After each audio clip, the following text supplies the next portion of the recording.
This week, the trial against Miles Guo started in New York. He is accused of committing $1 billion of fraud.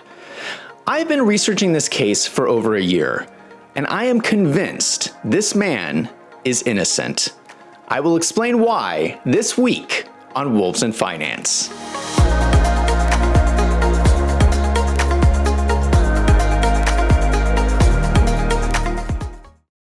Let me start by saying that I am completely independent. I don't know this person, and I'm not associated with his groups. I'm just an accountant. I keep covering this trial because I see a huge injustice going on that needs to get exposed. If you're a business person in America, you need to be aware of this case, because what is going on is so corrupt that if we don't stop this, it's going to affect you next.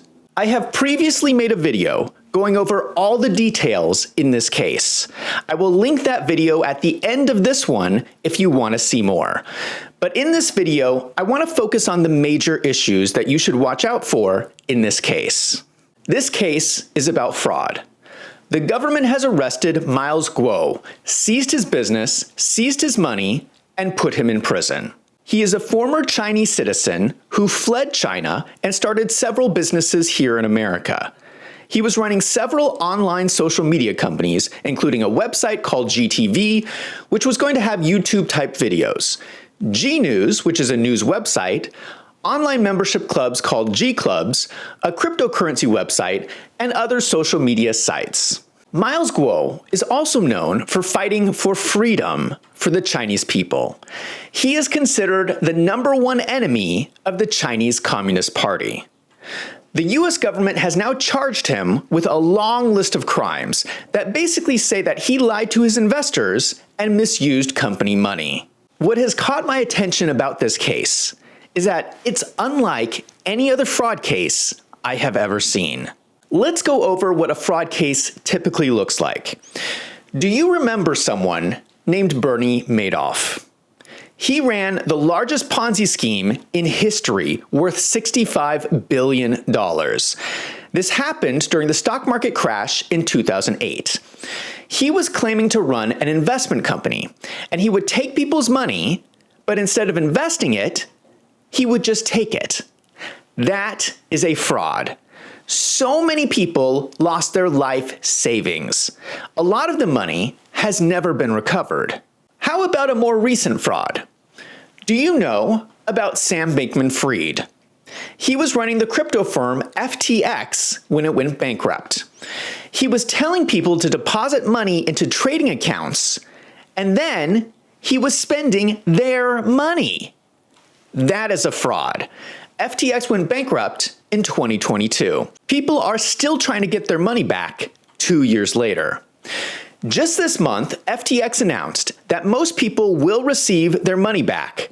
But what they fail to mention is that Bitcoin is 3 times higher today than when FTX went bankrupt. So FTX is only paying people 1/3 of what they should have gotten. Sam spent 2/3 of their money. So how does Miles Guo compare with Bernie Madoff and Sam Bankman-Fried? Well, to start with, Miles Guo has been held in prison without bail, waiting for his trial. He was arrested on March 15th, 2023. They have been holding him in prison for over a year. This shocked me. This is extremely unusual for a fraud case. Bernie Madoff was released on bail, waiting for his trial. Sam Bankman-Fried was released on bail, waiting for his trial. Why is this judge treating Miles differently? This is in New York, where they're letting most prisoners out on bail. But for some reason, this one prisoner is being held in prison for over a year without a trial. Let's take a closer look at what's going on. There are 3 main reasons why I believe Miles Guo is innocent. Number 1, investors are not complaining. Miles has a lot of investors, and they're happy with him. But they're not just happy. They get together and have rallies and cheer for him. That is how happy his investors are. When was the last time you met a stockholder in any company who was attending rallies and cheering for their company? That doesn't happen often. I'm sorry, but you cannot have a fraud if your investors are happy. It's literally the opposite of fraud. You're doing what investors want. The second reason Miles is innocent is that no money is missing. We know where all the money is because the government seized all of it. If the money's not missing, there are no victims. How can there be a fraud with no victims? The only reason these people don't have their money today is because the government took it all. The third reason that Miles is innocent is that he delivered results. He told investors that if they invested in his business, he would build social media companies. And he did exactly what he said he was going to do. We can see it with our own eyes. We can see the videos he made. We can see the social media websites. Normally, fraud cases are about making promises and then breaking those promises. In this case, Miles made promises and then delivered spectacularly. Now let's do some comparison. Remember Bernie Madoff? Were any of his investors cheering for him? No, that didn't happen. What about Sam Bankman-Fried? No, the whole internet was complaining about Sam Bankman-Fried.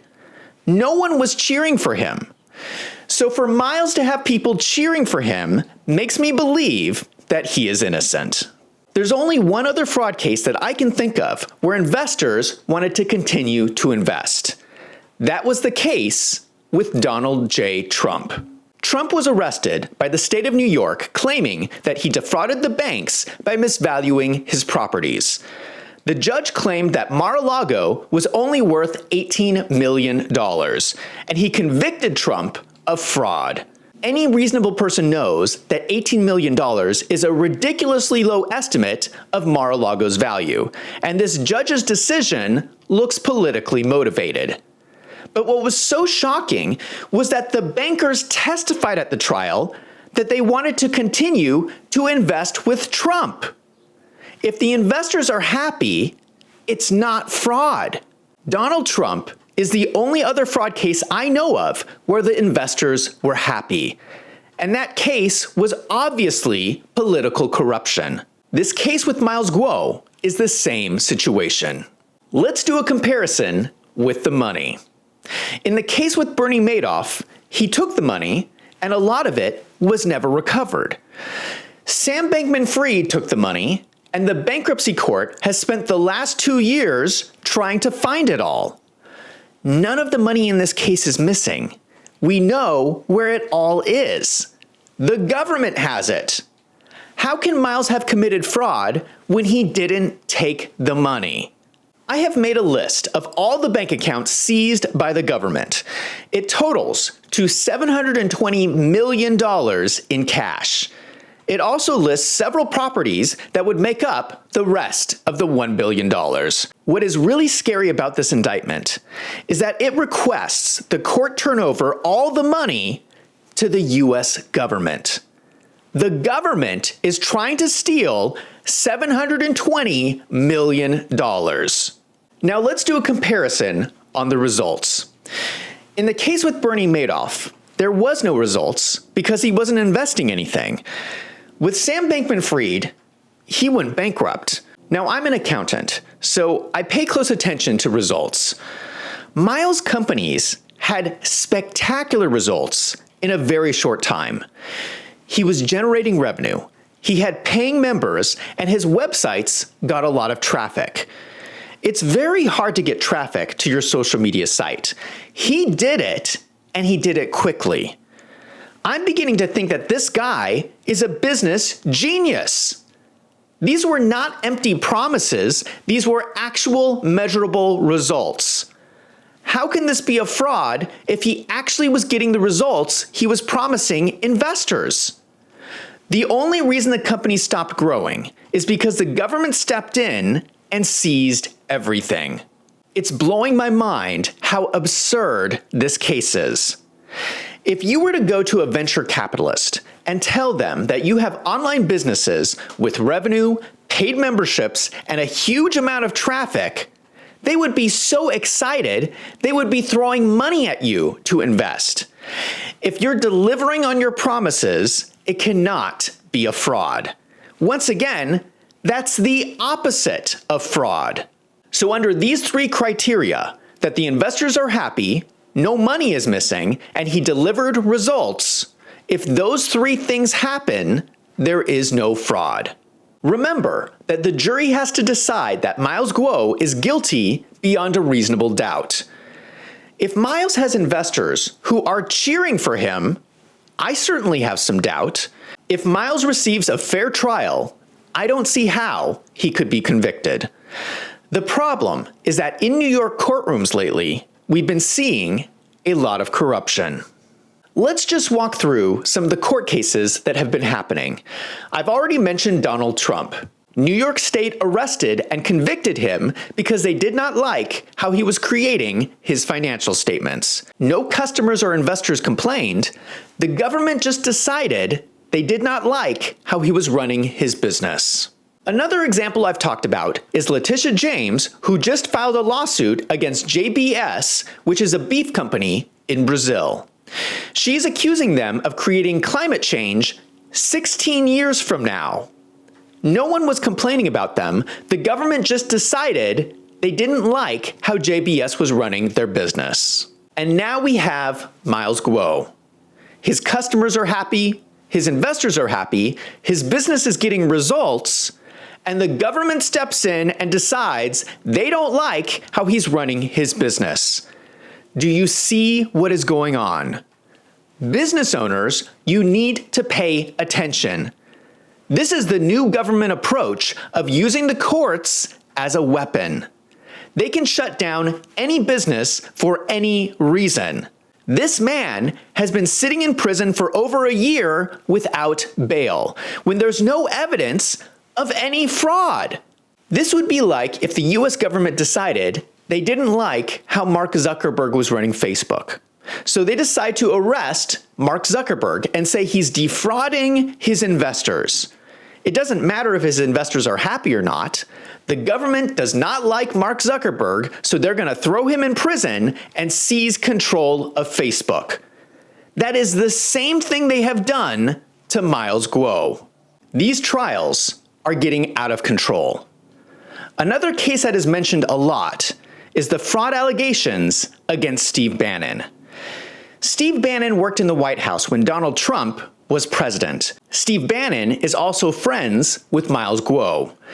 Steve Bannon is accused of fraud in operating a nonprofit called We Build the Wall.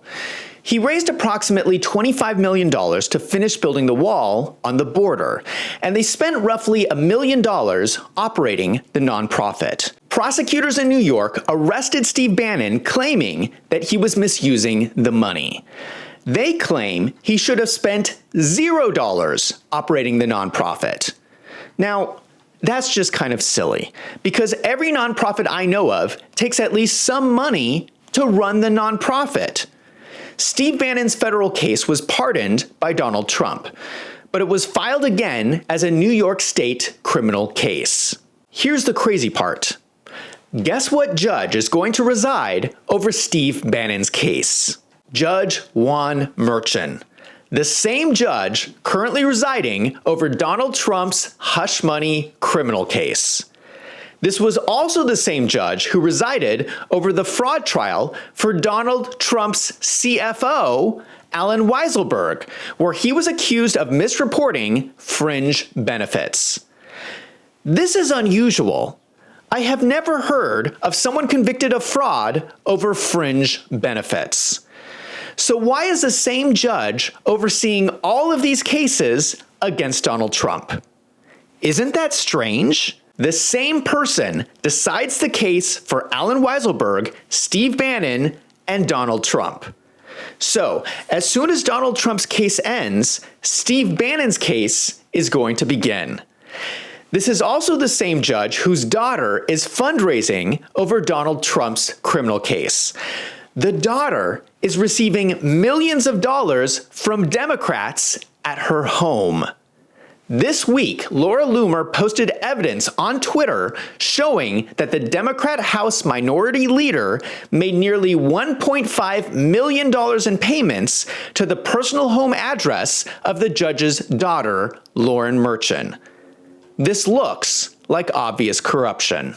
Now, if you read any news articles about Steve Bannon's case, the news makes it seem like there's no question that Steve Bannon is guilty. But they're not telling you the whole story. Do you know why? Because the case already went to trial with Steve Bannon's coworker, and the jury would not convict. Tim Shea was a Colorado businessman working with Steve Bannon on the nonprofit. He went through a full trial in New York, and it resulted in a hung jury. They refused to convict him. Normally, that would have been the end of the case, and Tim Shea would have gone free. But that's not what happened. The judge in the case was someone named Annalisa Torres. She dismissed the hung jury, and she started the trial over again with a new jury. She kept trying juries until she got the result that she wanted. The reason why all this is important is because this is the same judge who now presides over the case against Miles Guo.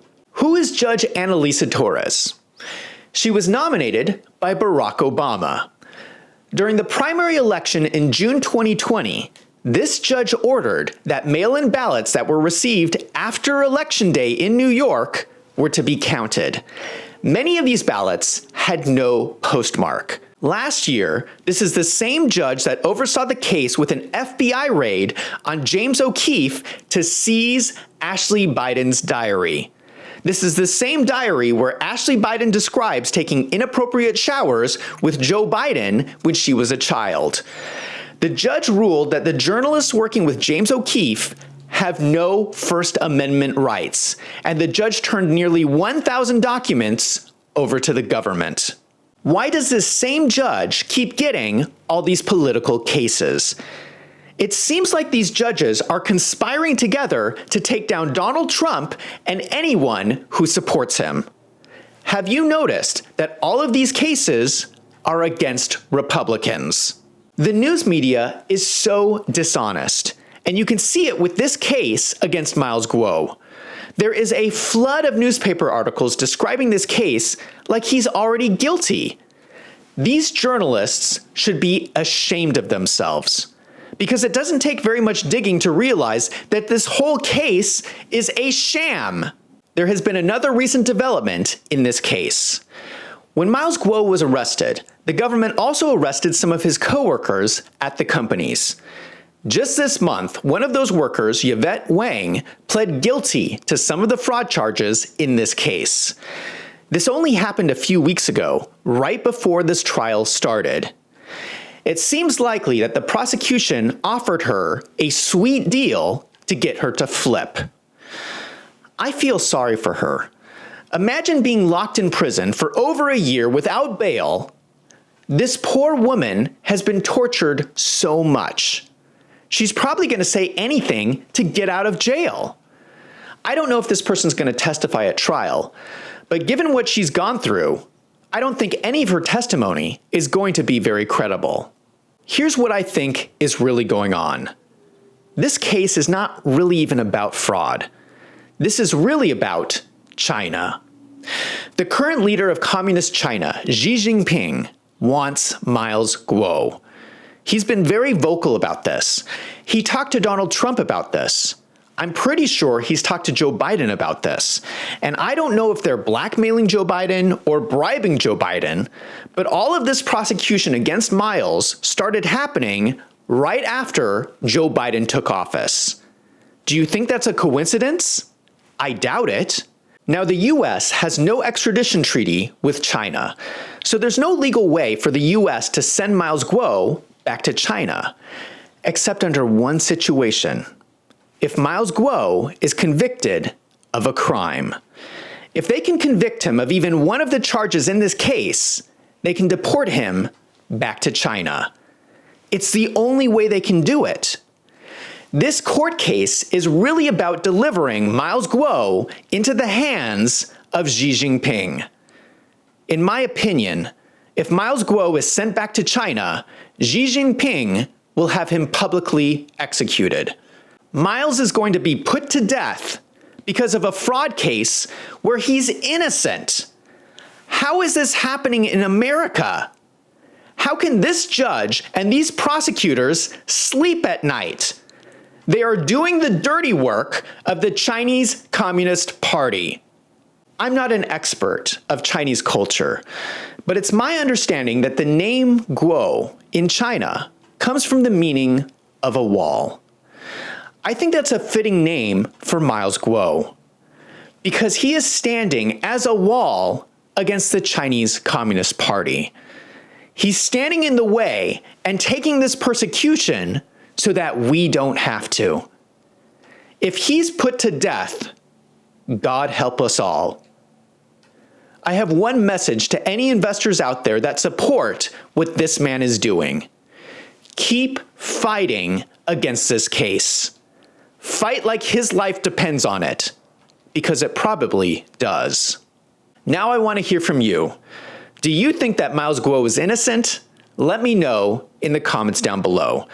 And if you like this video, don't forget to hit that subscribe button so you don't miss out on future videos.